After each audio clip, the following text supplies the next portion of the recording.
तो चलिए शुरू करते हैं। हेलो।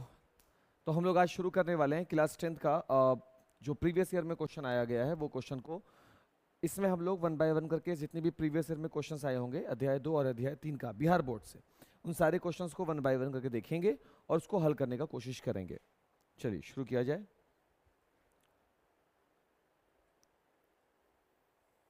ठीक है, अब समझते चलेंगे और उम्मीद है कि आपको ज़्यादा दिक्कत नहीं आएगा। अगर अल्फा बीटा किसी द्विघातीय बहुपद है, द्विघातीय बहुपद दिया गया है बाबू हम लोगों को 4x square minus 4x plus 1 है और इसके शून्यक भी दे रखे हैं उन्हें। कितना दिया गया है? अल्फा बटे बीटा और प्लस में बीटा बटे अल्फा। तो इसका वैल्यू हमको निकालना है, यानी शून्यक जो भी है इसके शून्यक अल्फा और बीटा दोनों हैं, तो हमको अल्फा बटे बीटा और बीटा बटे अल्फा का वैल्यू निकालना है। तो इसका एलसीएम जो होगा वो अल्फा बीटा हो जाएगा, बीटा बीटा कैंसिल हो जाएगा तो ये अल्फा का स्क्वायर हो जाएगा और उसी प्रकार से अल्फा से अल्फा कैंसिल हो जाएगा तो बीटा को बीटा से मल्टीपल लगा देंगे तो ये हो गया अल्फा का स्क्वायर प्लस बीटा का स्क्वायर। अब कहीं ना कहीं ये अपने आप में एक फॉर्मूला भी रखता है, वो फॉर्मूला है ए स्क्वायर प्लस बी स्क्वायर का, और ए स्क्वायर प्लस बी स्क्वायर बराबर होता है ए प्लस बी का होल स्क्वायर माइनस 2ab। उसी प्रकार से ये alpha square plus beta square हो जाएगा अल्फा प्लस बीटा का होल स्क्वायर माइनस का 2 अल्फा बीटा। ये बात हम लोगों को समझना है, ये बात हम लोगों को समझना है, क्योंकि इसमें इस क्वेश्चन में ना अभी alpha square plus beta square तो आप a माइनस बी पे भी निकाल सकते हो कि a माइनस बी का whole square plus 2ab, but a minus लगाने से हम शून्यकों का दो ही फॉर्मूला ही जानते हैं, एक शून्य का योगफल जानते हैं, एक शून्य का गुणनफल जानते हैं, तो हम योगफल वाला ही सिनारियो लेकर चलेंगे।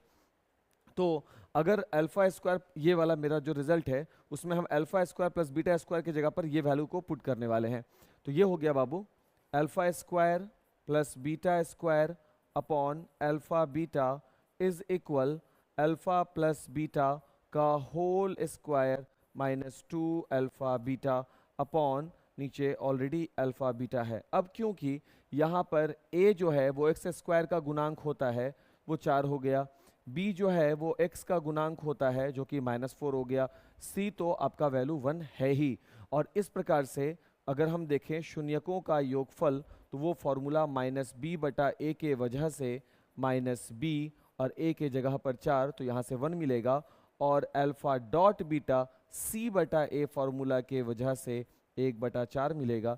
अब हम यहाँ पर वैल्यू को रखेंगे तो अल्फा प्लस बीटा हो गया बाबू माइनस का b बटा ए उसका whole square minus 2 alpha beta यानी c बटा A upon alpha beta c बटा ए। हम इस बात पर भी गौर कर सकते हैं।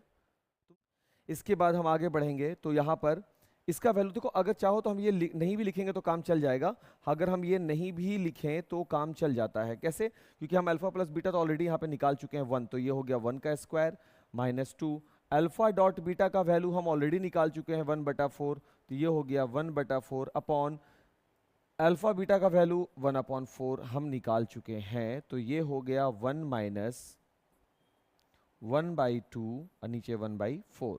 यहाँ हो जाएगा बाबू 1/2 और नीचे हो जाएगा 1/4, यानी ये आएगा 4/2, रिजल्ट आएगा 2। तो इसका आंसर जो होगा वो होगा 2। ये क्वेश्चन हम लोगों को प्रीवियस ईयर में पूछा हुआ सवाल है और इसीलिए हम इसको आपके पास लेकर के आए हैं कि भाई प्रीवियस ईयर का सवाल हो तो बहुत ज़रूरी है कि उसको देख लिया जाए। स्क्रीनशॉट ले लो बाबू, आगे बढ़ रहे हैं।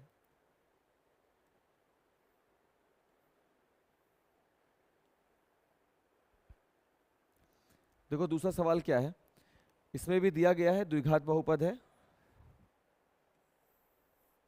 इसमें भी दिया हुआ बाबू क्या है, द्विघात बहुपद दे दिया गया है, उसको शून्य ज्ञात करना है जैसा कि क्वेश्चन हमसे कहा है, तो हम उसका शून्य ज्ञात करेंगे। माइनस का 4y प्लस 1, शून्य ज्ञात करने का तरीका आप इसका फैक्टराइज करते हैं, ये हो जाएगा 4y स्क्वायर माइनस का 2y अगेन माइनस का 2y प्लस का 1 हो जाएगा। इसके बाद बाबू 2y को आप कॉमन ले लीजिएगा तो यहाँ से मिलेगा 2y, यहाँ -1 हो जाएगा, -1 कॉमन लीजिएगा। ये आप क्लास 9 में सीख करके यहाँ पर आए होंगे तभी आप क्लास 10 पढ़ रहे हैं।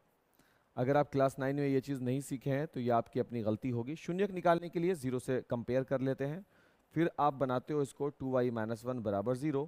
क्यों 0 से कंपेयर करते हैं, कैसे होता है, ये सारी बातें आपको पढ़ा दी होंगी तभी आप यहाँ पर हैं। 2y - 1 बराबर 0, 2y इज इक्वल 1, तो y इज इक्वल 1/2।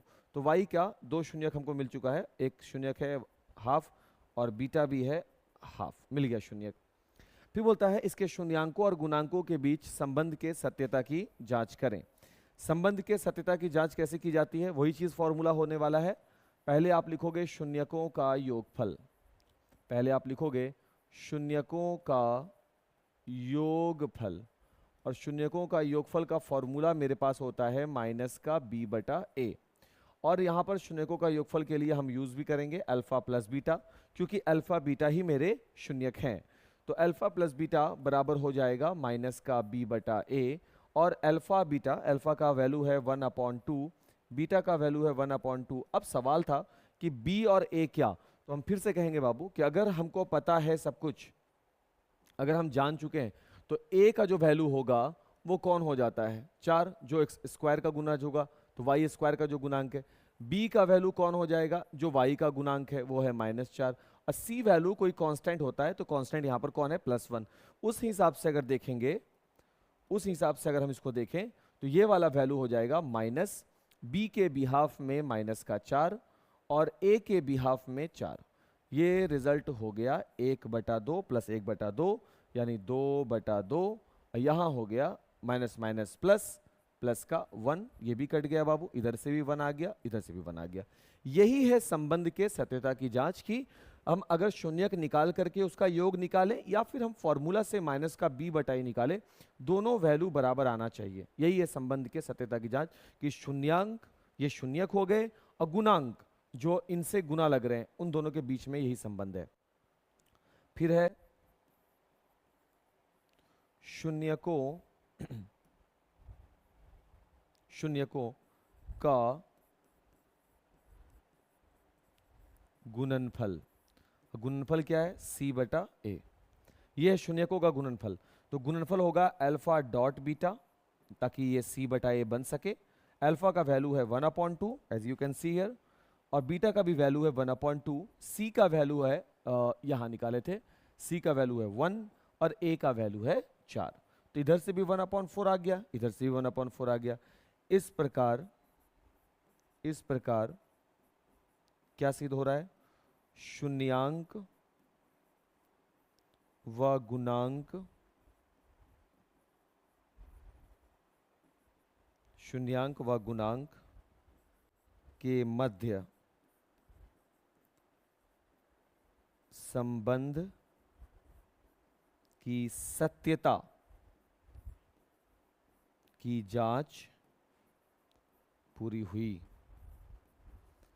और इसी का आपको 5 मार्क्स का क्वेश्चन ये दे देता है। बड़ा ही दिलचस्प बात है कि इतना अच्छा क्वेश्चन के लिए भी आपको 5-5 नंबर दे रहा होता है, लेकिन मजबूर है वो बच्चा जो इस पर भी आप काम नहीं कर पाता है। जबकि देखो कितना फ्लेक्सिबिलिटी ला करके दे दिया है आपको, कितना ज़्यादा आपको स्कोरिंग करने का ऑप्शन वो दे दिया है कि आप चाहो तो नंबर ले आओ। तुम देख सकते हो इसमें कुछ ऐसा है ही नहीं जहाँ पर बच्चा जो है वो बोले कि नहीं नहीं हम नहीं पढ़ेंगे, या नहीं हमसे नहीं हो पाएगा। ऐसा कोई बात नहीं है। मतलब ये सब क्वेश्चन तो कुछ हमको तो नहीं लगता। लो भाई स्क्रीनशॉट ले लो।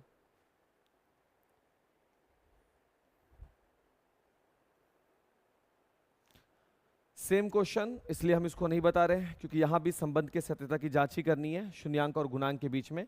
तो इसको भी हटाइए भाई। अब बोल रहा है यहाँ देखो क्वेश्चन, ये अच्छा क्वेश्चन है। एक द्विघातीय बहुपद बनाना है हम लोगों को।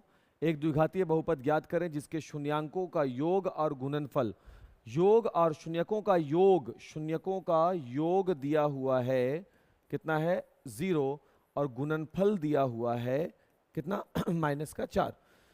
तो द्विघातीय बहुपद बनाए। तो बाबू हम लोग पढ़े हैं कि द्विघातीय बहुपद बराबर फॉर्मूला होता है x² माइनस शून्यकों का योगफल इंटू x प्लस शून्यकों का गुणनफल बराबर 0।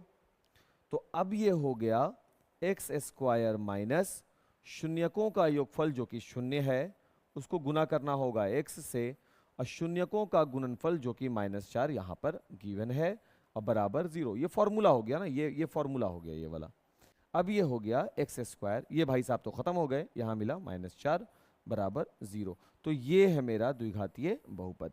ये एक ऐसा द्विघातीय बहुपद है जिसके शून्यकों का योगफल 0 मिलेगा और शून्यकों का गुणनफल -4 मिलेगा। ठीक है, आगे बढ़ा जाए।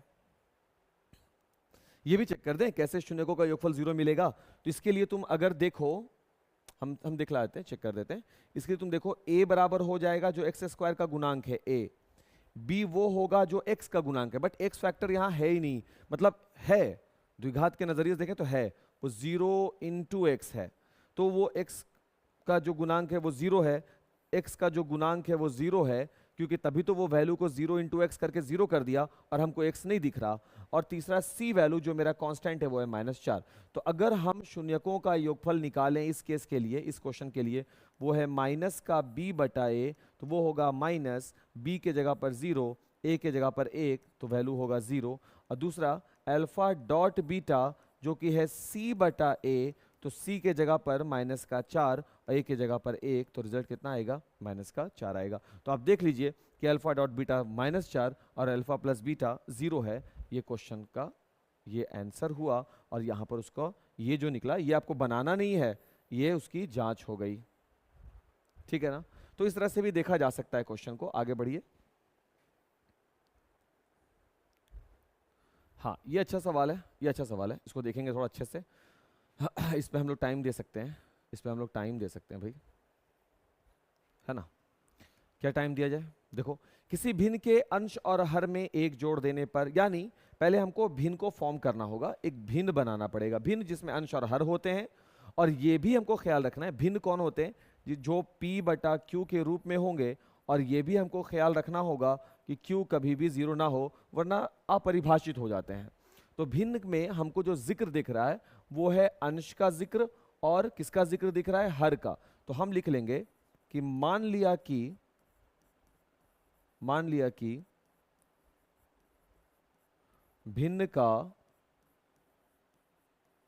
अंश x, उसी प्रकार से मान लेंगे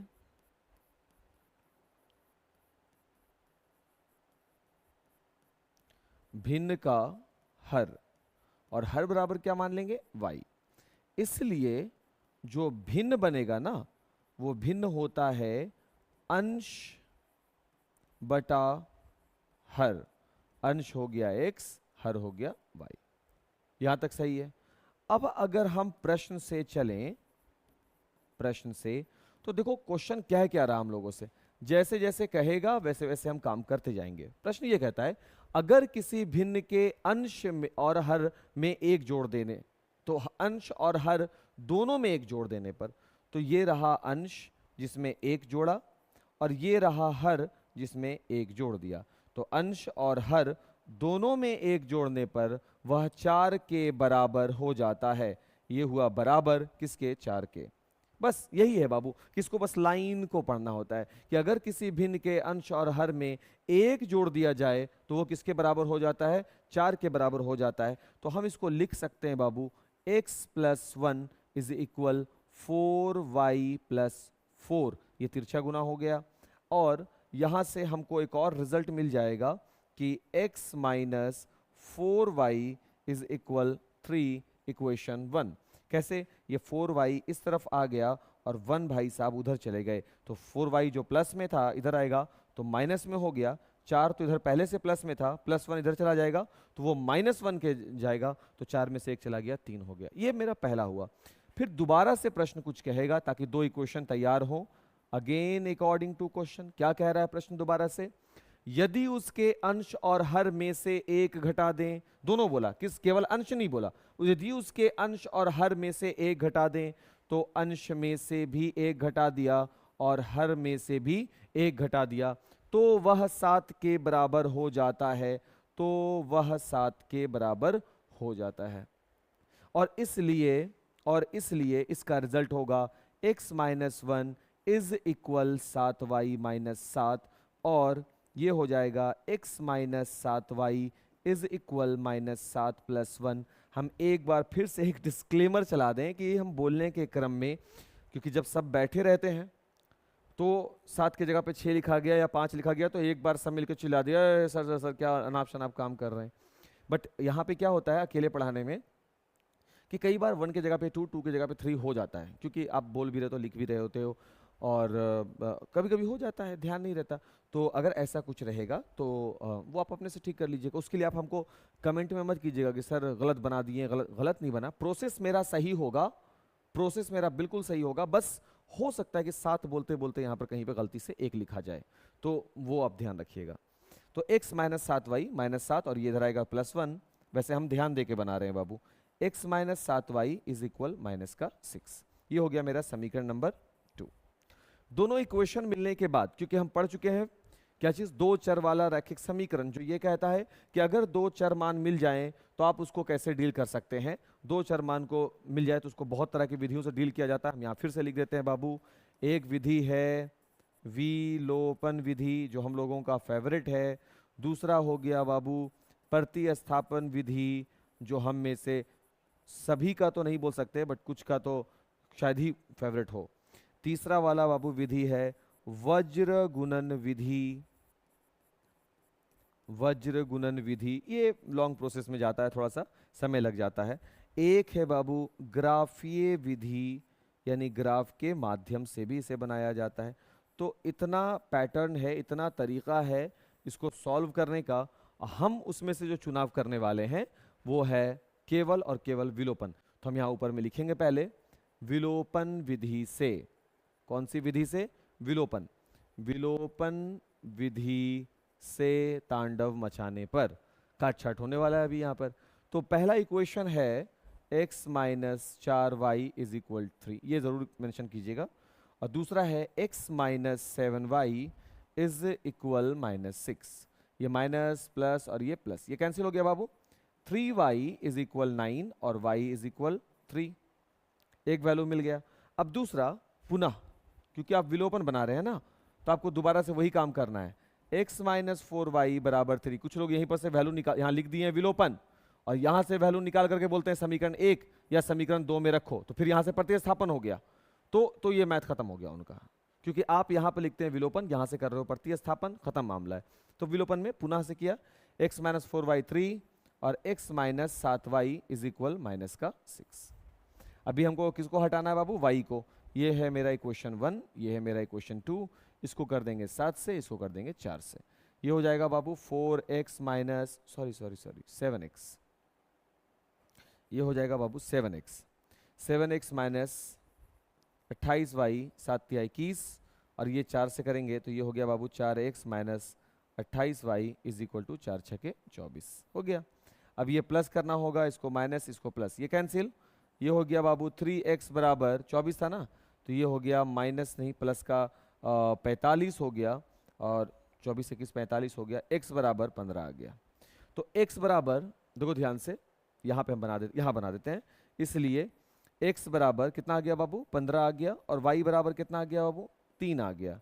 यही आया। तो भिन्न क्या मिला?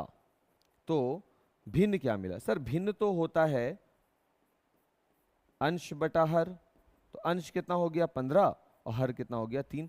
ये मेरा आंसर है। अब इसको 3 पच्चे 15 मत कर देना, ये मेरा आंसर होगा 15/3। यही इसका वाजिब आंसर है, सही आंसर है। ठीक है, इसको भी नोट करोगे। चलें, अनुपात a1/a2, b1/b2, c1/c2 की तुलना कर ज्ञात करना है कि निम्न युग्म कौन है? 3x + 12y बराबर 5 और 2x + 8y बराबर 7 असंगत है। भाई हमको क्या मालूम संगत है क्या संगत है, बट नियम हमको मालूम है, टीचर ने हमें पढ़ा रखा है। क्या पढ़ा रखा है? कि a1/a2, पहले तो ये a1 a2 है क्या, कौन सी बला है भाई? पहले तो सर आप ये बताइए कि a1 a2 कौन सी बला है, पहले इसको समझाइए। तो उसको भी देख लो भाई। a1 a2 क्या होता है? कोई भी दो चर वाला रैखिक समीकरण किस रूप में होता है? a1x plus b1y plus c1 बराबर 0, और दूसरा वाला इक्वेशन होगा a2x plus b2y plus c2 बराबर 0।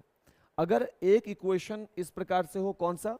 दो चर वाला रैखिक समीकरण, और दूसरा इस रूप में हो, दो चर वाला रैखिक समीकरण, तो वो होगा a1/a2 बराबर हो जाए b1/b2 बराबर हो जाए c1/c2। तो हम इसे बोलते हैं संगत। देखो और भी बहुत कुछ बोलते हैं, जैसे समीकरण के अनेक हल होंगे वगैरह वगैरह बोलते हैं, बट इस पार्टिकुलर क्वेश्चन के लिए, ये जो पार्टिकुलर क्वेश्चन है, इस पार्टिकुलर क्वेश्चन के लिए हम लोग सिर्फ बस सीख रहे हैं। अगर A1 बटा A2 बराबर नहीं हो B1 बटा B2 बराबर नहीं हो C1 बटा C2, तब भी हम इन्हें संगत ही पुकारते हैं। बस इसको अद्वितीय बोलते हैं, जिसमें इक्वेशन का एक पार्टिकुलर सॉल्यूशन होता है, जनरल सॉल्यूशन एक होता है, और ये जो संगत होता है इसके बहुत सारे सॉल्यूशंस मिलते हैं, बहुत सारे सॉल्यूशंस इन दैट सेंस कि इनका कोई लिमिट नहीं होगा। और जो तीसरा कंडीशन है वो है A1 बटा A2 बराबर B1 बटा B2 बराबर नॉट C1 बटा C2।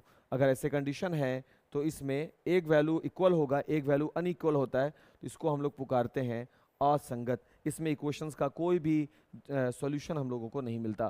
तो उसी तरीके से हम इस क्वेश्चन को डील करेंगे बाबू, उसी तरीके से। अगर मेरे पास एक equation 3x plus 12y is equal 5 है, तो हम इसको कहेंगे कि तुम 3x plus 12y minus 5 is equal 0 हो जाओ। This is the right choice. लिखने का ही तरीका होता है। दूसरा वाला क्वेश्चन है 2x plus 8y is equal 7, तो हम इसे कह सकते हैं 2x प्लस 8y माइनस 7 बराबर 0। Equation number 2। अब दो इक्वेशन मेरे पास हैं, तो हम देख रहे हैं कि इन तीनों में संगत और असंगत वगैरह ढूंढने में एक ही काम हमको हर बार करना है, वो है A1 बटा A2 निकालना है, B1 बटा B2 निकालना है और C1 बटा C2 निकालना है। तो हम आसानी से सबसे पहले क्या निकालेंगे, A1 बटा A2 निकालेंगे। ठीक है, हम सबसे पहले क्या निकालेंगे, A1 बटा A2 निकालेंगे। अब A1 बटा A2, तो यहां पर देखो इस वाले में A1 कौन होगा। सर यहां से सीख गए कि A1 कौन होता है, जो x का गुणांक होता है पहले समीकरण से जो y का गुणांक होगा वो B1 है। पहले समीकरण में जो कांस्टेंट है वो C1 है। दूसरे समीकरण में जो x का गुणांक है वो A2 है। दूसरे समीकरण में जो y का गुणांक है वो B2 है।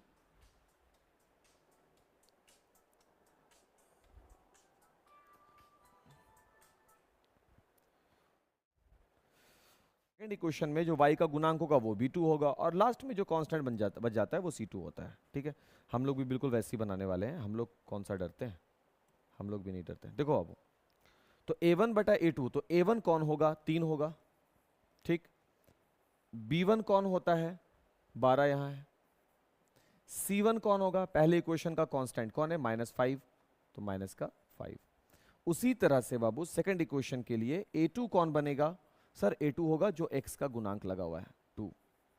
B2 कौन बनेगा, सर B2 वो होगा जो y का गुणांक लगा हुआ है +8। C2 कौन होगा, सर जो कांस्टेंट होगा -7, माइनस का 7 हो गया। अब हम एक ही चीज का, ये रफ है, ये आपके मैथ में नहीं है। अब हम सभी में A1 बटा A2, B1 बटा B2 और C1 बटा C2 निकालेंगे। तो A1 बटा A2 का वैल्यू आ गया 3 बटा 2, B1 बटा B2 का वैल्यू आ गया 12 बटा B2 का वैल्यू हो गया 8, 4 तिया 12, 4 दूना 8, ये भी हो गया 3 बटा 2, और C1 बटा C2 का वैल्यू हो गया -5 बटा में -7, माइनस कैंसिल, ये हो गया 5 बटा 7। क्या हम देखते हैं, हम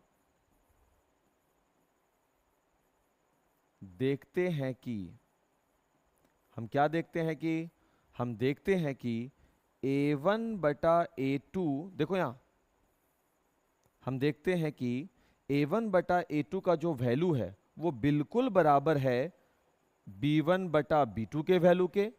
लेकिन जो B1 बटा B2 का वैल्यू है वो C1 बटा C2 के वैल्यू के बराबर नहीं है, वो बराबर नहीं है C1 बटा C2 के वैल्यू के। और ऐसा वाला अगर रूप आए, देखो ये हम अपने मन से नहीं कर रहे बाबू, यहां देख के किया, और जब ये आया तब हम रेफर किए इसको कि अरे ये तो असंगत होता है, और प्रश्न बोला कि जांच करके बताओ तुम कि क्या वो असंगत है ना। तो हम लिखेंगे अतः ये समीकरण युग्म, ये समीकरण के जोड़े, ये समीकरण युग्म, कौन समीकरण युग्म, ये समीकरण युग्म, ये एक समीकरण ये हो गया बाबू, एक समीकरण ये हो गया, समीकरण युग्म असंगत ही हैं, असंगत ही हैं। पूर्ण विराम, स्पष्ट हुआ। स्पष्ट ही तो करना था, स्पष्ट हुआ, पूर्ण विराम। देखिए कितना अच्छे तरीके से हम लोग इसको आराम से इल्यूस्ट्रेट कर दिया, कोई भारी ऐसा कोई बात नहीं गया। तो आगे बढ़ते हैं, अगला क्वेश्चन को देखते हैं हम लोग। है कि आपको सही डिस्प्ले मिलेगा, उम्मीद तो है, उम्मीद हमको भी है।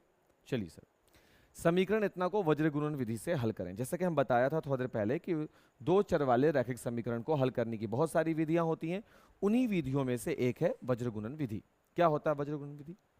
अगर दो इक्वेशन को आप इस प्रकार से सर बता रहे हो, अगर दो इक्वेशन को आप इस प्रकार से बताएं कि एक हो a1x plus b1y plus c1 बराबर 0, और दूसरा इक्वेशन हो a2x plus b2y plus c2 बराबर 0, तो इसके लिए आप x को निकाल सकते हो by using formula b1c2 minus b2c1 upon a1b2 minus a2b1।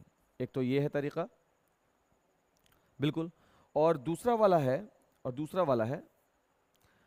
वाला तरीका हो जाएगा y बराबर, जिसको आप बना सकते हो c1a2 माइनस c2a1 बटे a1b2 माइनस a2b1। ये तरीका होता है, ठीक है। लेकिन अभी वो काम नहीं है, अभी हम एक्सप्लेन कर रहे हैं ना, तो अभी हम ऐसे नहीं बनाएंगे ना कॉपी में, वरना फिर तुम लोग भी ऐसे ही बना दोगे तो खराब लगेगा देखने में। हम लोग कैसे बनाएंगे? हम लोग पहले इक्वेशन लिखेंगे। पहला इक्वेशन क्या है? इक्वेशन है 3x minus 2y is equal 12। हम लोग एग्जाम में बना रहे हैं तो हम यहाँ लिख देंगे क्या? सॉल्यूशन नंबर 2 सपोज, तो हम यही बना रहे हैं। 3x माइनस 2y बराबर 12 है, और we can write it 3x minus 2y minus 12 is equal 0। इस बात पर बहुत ज्यादा फोकस रहोगे बाबू कि दो चर वाले रैखिक समीकरण के लिए राइट साइड में हमेशा कोशिश करोगे कि 0 हो जाए तो अच्छा है। और इसके लिए a1 का वैल्यू क्या बन जाएगा? 3, b1 का वैल्यू क्या बन जाएगा? -2, और c1 का वैल्यू क्या बन जाएगा? -12। उसी प्रकार से दूसरा वाला जो इक्वेशन है वो है 4x minus 5y is equal 16। तो ये हो जाएगा, जिसको हम लिखेंगे 4x minus 5y minus 16 is equal 0। a2 हो जाएगा 4, b2 हो जाएगा -5, और c2 हो जाएगा -16। अब हम इसको हल करेंगे तो पहले हम x, क्योंकि दो चर मान यूज हो रहे हैं, आप ध्यान रखेंगे दो चर मान का इस्तेमाल हुआ है। एक चर मान यानी वेरिएबल है x और दूसरा वेरिएबल है y, जैसा कि तुम देख सकते हो इक्वेशन में। ये तुम्हारा पहला इक्वेशन था, किताब में दिया हुआ है, यहाँ लिस्ट में दिया हुआ, ये तुम्हारा दूसरा वाला बना है, ठीक है। तो आप इसको बना रहे हैं, तो x बराबर जो आप निकाले वो है b1c2 minus b2c1 upon a1b2 minus a2b1। ये हल करेंगे आप, तो x बराबर, देखो ये कॉपी में हल हो रहा है बिल्कुल ऐसे, बीच से लाइन वगैरह नहीं दिया जाएगा। x बराबर b1 का वैल्यू है -2, c2 का वैल्यू है -16, माइनस b2 का वैल्यू है -5, और c1 का वैल्यू है -12। ध्यान देना है बाबू, अपॉन a1 का वैल्यू है 3, b2 का वैल्यू है -5, माइनस a2 का वैल्यू है 4, और साथ में है b1 का वैल्यू होगा -2। अगर हम फिर से वही बात दोहराएंगे जो थोड़ी देर पहले भी बोला है कि हो सकता है नंबर्स रखने में हमसे मिस्टेक हो जाए, बट प्रोसेस गलत नहीं होगा, तो आपको फोकस रहना है प्रोसेस पर। तो अब ये आगे जाएगा, अब ये लाइन नहीं देंगे कॉपी में, बल्कि कॉपी को हम आगे लेकर के जाएंगे। चलो तुमको समझाने के लिए हम ऐसा काम करते हैं कि इसी को हम ऐसे आगे लेकर चले जाते हैं, ठीक है। अब ये हो गया x, अब ये हो गया, अरे भाई, अब ये हो गया x इज इक्वल 16 दूना 32, और ये हो गया -60 डिवाइडेड बाई -15, और ये हो गया +8। तो x मिल गया बाबू 32, 60 -28, और यहाँ हो गया -7। रिजल्ट आ गया 4, माइनस माइनस भी कैंसिल, तो 4 आ गया। अब हम जो कैलकुलेट करेंगे बाबू, अभी कैलकुलेशन में जाएगा हम लोगों के लिए, अब कैलकुलेशन y का होगा। तो y का कॉपी के हिसाब से बना रहे हैं, इसलिए हमको बार बार ये काम करना पड़ रहा है, ठीक है। y बराबर c1a2 माइनस C2A1 बटे A1B2 माइनस A2B1, यही होगा। अब इन वैल्यूज को देखो कि C1 का वैल्यू कहाँ है, तो उसके लिए तो आपको फिर से जाना पड़ेगा ऊपर भाई, ताकि हम वैल्यू को यहाँ लिख लेंगे, है ना। तो C1 का वैल्यू है C1 का वैल्यू है कितना भाई, C1 का वैल्यू है -12, C1 का वैल्यू -12 यहाँ पे नहीं हटेगा इसलिए हम यहाँ लिख देते हैं।